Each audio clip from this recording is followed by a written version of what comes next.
राधे राधे, जय श्री कृष्णा। प्रिय मित्रों, एक बार पुनः स्वागत है आप सभी दर्शक बंधुओं का दर्पण ज्ञान गागर यूट्यूब चैनल में।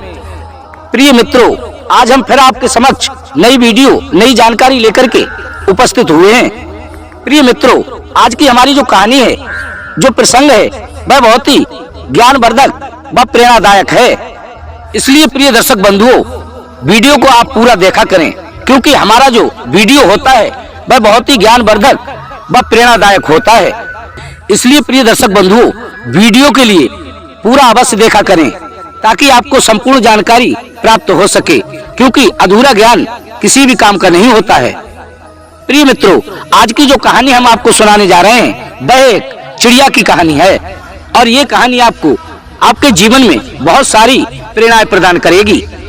इस कहानी को सुनने के बाद आप अपने बच्चों को एक अच्छी शिक्षा प्रदान करा सकते हैं, अच्छे संस्कार दे सकते हैं। वैसे तो हर कोई माता पिता अपने बच्चों को अच्छे संस्कार देता है, अपनी करनी में कभी भी कोई भी कसर नहीं छोड़ता है। लेकिन प्रिय दर्शकों, आज की कहानी यदि आपने ध्यान से व अंत तक सुन ली तो प्रिय दर्शकों, आप जानेंगे कि हमें अपने बच्चों को कौन से संस्कार देने चाहिए ताकि उनका भविष्य आगे चल करके कभी भी खराब ना हो। प्रिय मित्रों, संसार का कोई भी माता पिता अपने बच्चों का भविष्य खराब करना नहीं चाहता है। हर माता पिता यही चाहता है कि उनके बच्चों का भविष्य उज्जवल हो, कि हमारे बच्चे पढ़ लिख कर आगे बढ़ें और ऊंचाइयों को प्राप्त करें और समाज में उनका नाम हो। प्रिय दर्शक बंधुओं, हर माता पिता की यही ख्वाहिश होती है, यही इच्छा होती है। प्रिय मित्रों, आज जो कहानी हम आपको सुनाने वाले हैं, ये कहानी सुनने के बाद आप खुद कमेंट करके ये बताएंगे कि हमारे बच्चों को बिल्कुल ऐसे ही संस्कार हमें प्रदान करना चाहिए। प्रिय मित्रों, वीडियो को अंत तक अवश्य देखें ताकि आपको संपूर्ण जानकारी प्राप्त हो सके। जो दर्शक बंधु आधा अधूरा वीडियो देख करके छोड़ देते हैं, उनको सिर्फ आधी अधूरी ही जानकारी प्राप्त होती है। और प्रिय दर्शकों, आधी अधूरी जो जानकारी होती है वो बहुत ही घातक साबित होती है। इसलिए प्रिय बंधुओं, वीडियो को आप अंत तक अवश्य देखें। प्रिय दर्शक बंधुओं, कहानी शुरू करने से पहले आपसे निवेदन है, जो दर्शक बंधु हमसे पहली बार जुड़े हैं वो सभी दर्शक हमारे चैनल को सब्सक्राइब अवश्य कर लें, बेल आइकन प्रेस कर लें, सुंदर सुंदर कमेंट किया करें ताकि हर आने वाली वीडियो का नोटिफिकेशन आपको सबसे पहले प्राप्त हो सके और प्रिय दर्शक बंधुओं, आप उसका फायदा उठा सकें। शुरू करते हैं प्रिय दर्शकों आज की ये वीडियो, आज की ये प्यारी सी कहानी। प्रिय मित्रों, प्राचीन काल की बात है कि प्राचीन काल में एक जंगल में एक बड़े से वृक्ष पर एक चिड़िया घोंसला बनाकर रहा करती थी। एक दिन प्रिय बंधुओं, वह चिड़िया 2 अंडों को जन्म देती है। उन अंडों में से 2 सुंदर सुंदर बच्चे निकलते हैं। प्रिय बंधुओं, अब वो चिड़िया अपने बच्चों की बड़ी अच्छी तरीके से देखभाल करने लगती है और दिन भर अपने बच्चों को पेट से लगाए बैठी रहती है। समय मिलने पर उन्हें चुंगा भी लेकर के आती है। कभी भी वह चिड़िया अपने बच्चों को अकेला नहीं छोड़ती। प्रिय बंधुओं, वह चिड़िया संध्या के समय अपने बच्चों को मीठी मीठी लोरियां सुनाया करती थी। प्रिय मित्रों, वह चिड़िया इतनी खुश थी, इतनी प्रसन्न थी कि उसका बखान करना बहुत ही मुश्किल है। प्रिय मित्रों, अपने नन्हे नन्हे बच्चों को देख करके वह चिड़िया बहुत ही आनंदित थी। दिन भर अपने बच्चों के साथ खेलती और उन्हें सुंदर सुंदर भोजन कराती। लेकिन प्रिय बंधुओं, होनी को तो कुछ और ही मंजूर था। एक दिन मित्रों, बहुत भयंकर तूफान आ जाता है और उस तूफान के आने के कारण जंगल के बहुत सारे वृक्ष टूट टूट के गिरने लगते हैं और उसी तूफान में वह वृक्ष भी गिर जाता है जिस पर उस चिड़िया का घोंसला था। प्रिय मित्रों, वह चिड़िया उसी वृक्ष के नीचे दब करके अपने प्राण त्याग देती है और उस चिड़िया के दोनों बच्चे विपरीत दिशाओं में इधर उधर उड़ जाते हैं। चिड़िया का एक बच्चा उस तूफान में उड़ करके पूर्व दिशा में चला जाता है और दूसरा बच्चा पश्चिम दिशा में चला जाता है। प्रिय दर्शक बंधुओं, चिड़िया का एक बच्चा उड़कर जो पूर्व दिशा में चला जाता है, वह एक ऋषि के आश्रम में पहुंच जाता है और उसी आश्रम में पटक खा के गिर जाता है। प्रिय दर्शक बंधुओं, चिड़िया का जो बच्चा पूर्व दिशा में जाता है, वह एक ऋषि के आश्रम में जाकर के गिर जाता है, और जो बच्चा पश्चिम दिशा में जाता है, वह एक पहाड़ की गुफा के समीप जाकर गिर जाता है। प्रिय मित्रों, उस पहाड़ की गुफा में कुछ डाकू व लुटेरे निवास किया करते थे, और उस आश्रम में एक बहुत ही सिद्ध पुरुष रहा करते थे, जो हर समय लोगों के साथ सत्संग किया करते थे, अच्छी अच्छी शिक्षाएं प्रदान किया करते थे, और उन्हें अच्छे रास्ते पर चलने व उनके कल्याण का मार्ग बताया करते थे। प्रिय दर्शक बंधुओं, अब वो चिड़िया के दोनों बच्चे अलग अलग हो जाते हैं। एक एक संत के आश्रम में पलता है और दूसरा डाकुओं की गुफा में पलता है। प्रिय दर्शक बंधुओं, जैसे जैसे समय बीतता गया, वो चिड़िया के दोनों बच्चे धीरे धीरे बड़े होते गए और समझदार भी हो गए। अब वो दोनों बड़े पक्षी बन जाते हैं, बड़े परिंदे बन जाते हैं। एक दिन प्रिय मित्रों, जो ऋषि के आश्रम पर चिड़िया का बच्चा था, वह उड़ान भरता है और अपने भाई को ढूंढने के लिए निकल जाता है। और प्रिय मित्रों, वह दूसरा बच्चा ढूंढते ढूंढते अपने भाई को उसी जगह पर पहुंच जाता है जहां उसका भाई रह रहा था, जिस गुफा में लुटेरे रहा करते थे। तो चिड़िया का बच्चा जाकर देखता है कि उसका भाई डाकुओं की गुफा के आगे एक वृक्ष पर बैठा हुआ है। तभी वह अपने भाई से जाकर के कहता है कि हे भाई, चलो हम दोनों मिलकर के एक साथ रहते हैं। मैं ऋषि के आश्रम पर रहता हूँ, वहाँ पर हमें किसी भी प्रकार की कोई भी कमी नहीं है, और वो ऋषिवर भी हमसे बहुत प्रेम करते हैं। लेकिन प्रिय बंधुओं, उसका वो बड़ा भाई उससे मना कर देता है और कहता है कि मैं यहाँ लुटेरों के संग रहता हूँ, डाकुओं के संग रहता हूँ, मेरा जीवन यही है, इसलिए आप यहाँ से जाइए, तो मुझे मेरे हाल पर छोड़ दीजिए।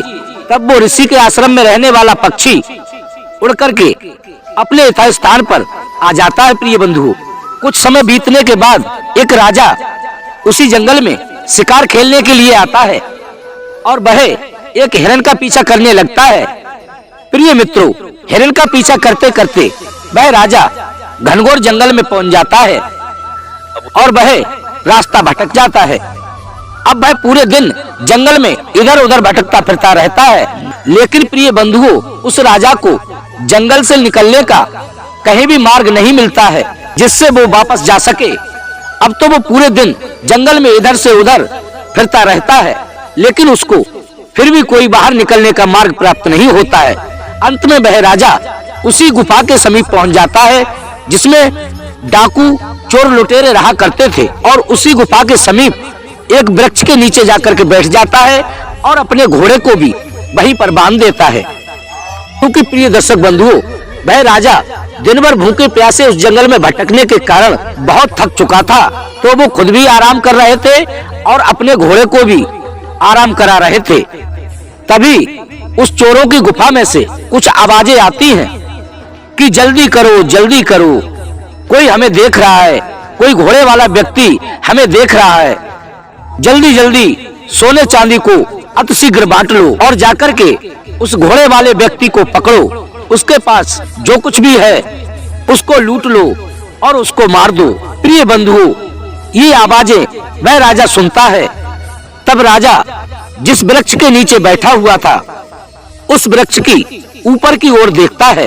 तभी उन्हें उस वृक्ष के ऊपर एक सुंदर व सफेद पक्षी दिखाई देता है। उस पक्षी को देख करके राजा सोचता है कि ये कितना सुंदर पक्षी है, लेकिन आवाज इस वृक्ष में से ही आ रही है और सामने गुफा में से भी आ रही है।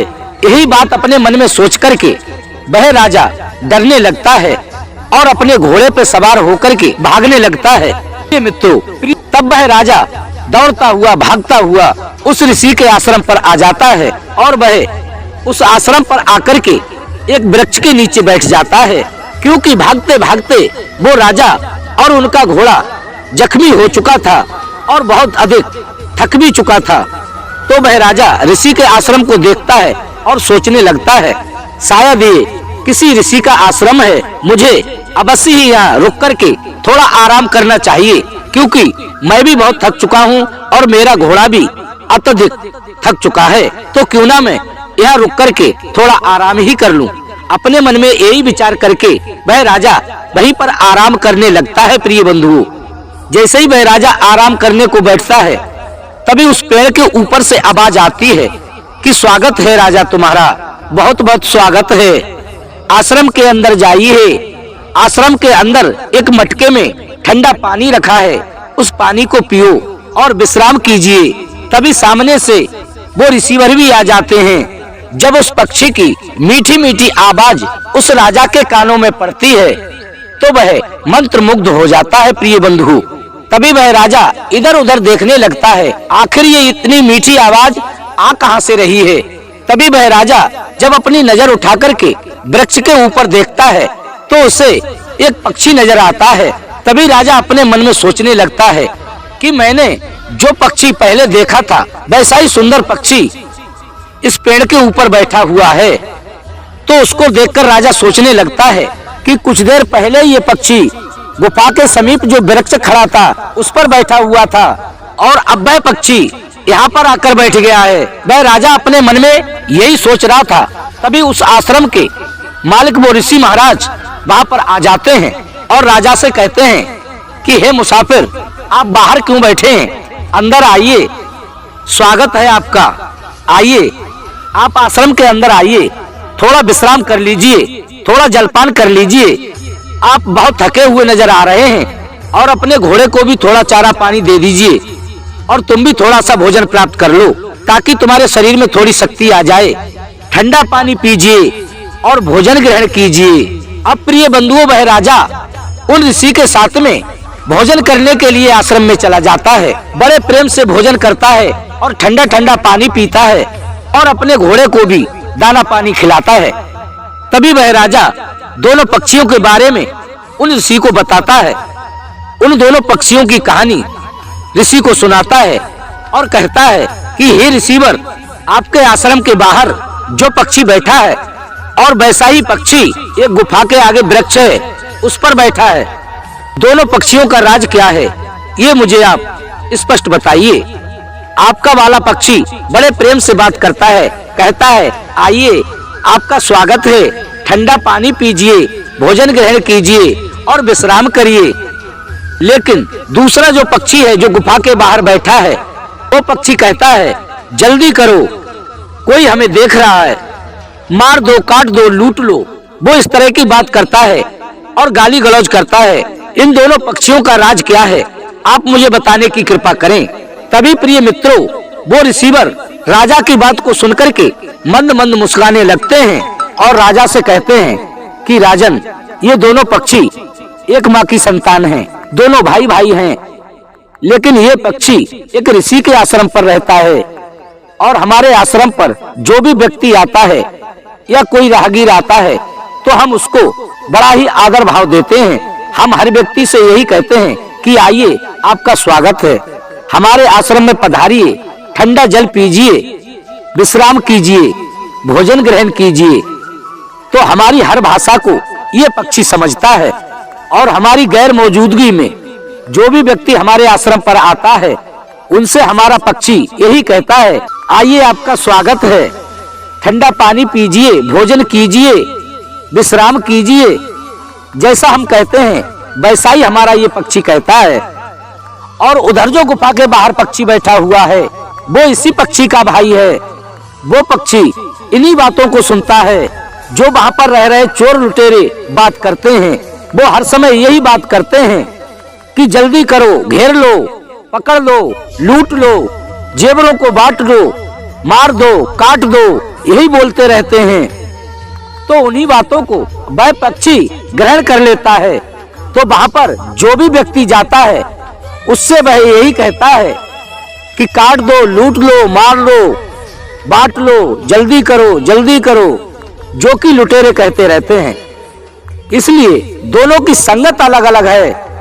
एक ऋषि की संगत में है, दूसरा लुटेरों की संगत में है। तो संगत का तो असर पड़ता ही है। जैसे कि हम अपने बच्चों को जिस प्रकार के संस्कार देंगे उसी प्रकार का उन पर असर पड़ेगा। उनके जीवन में वो बातें ही रहेंगी जो हम उनको सिखाएंगे। अर्थात हमारे बच्चे जिस संगत में रहते हैं, जिस संगत में उठते बैठते हैं, उनमें उसी संगत का असर आता है।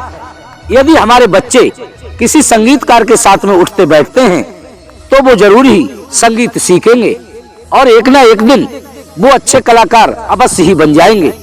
और यदि हमारे बच्चे किसी डाकू चोर लुटेरे के साथ उठते बैठते हैं तो एक दिन अवश्य ही वो चोर लुटेरे ही बनेंगे। और यदि हमारे बच्चे किसी मांस मदिरा का सेवन करने वाले के पास उठते बैठते हैं तो अवश्य ही हमारे बच्चे मांस मदिरा का सेवन करने वाले बन जाएंगे। इसमें कोई भी शंका नहीं है। प्रिय दर्शक बंधुओं, संसार का कोई भी माता पिता ये नहीं चाहता है कि हमारे बच्चे चोर लुटेरे बने, शराबी बने, जुआरी बने। वो तो यही चाहते हैं कि हमारे बच्चे हमारा नाम रोशन करें, अच्छे अच्छे कार्य करें ताकि हमारा नाम हो। चाहे उनके माता पिता डाकू शराबी क्यों ना हो, लेकिन कोई भी माता पिता ये नहीं चाहता है कि हमारे बच्चे हमारे जैसे हों। वो अपने से बेहतर चाहते हैं कि हमारे बच्चे हमसे बेहतर करें।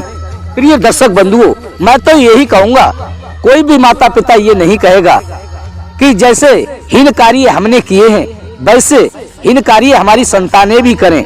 वो तो यही चाहेगा कि हमारे बच्चे पढ़ लिख करके अपने पैरों पर खड़े हो जाएं और सद्मार्ग पर चल करके अपने परिवार की जिम्मेदारी को उठाएं ताकि संसार में हमारा नाम रोशन हो सके।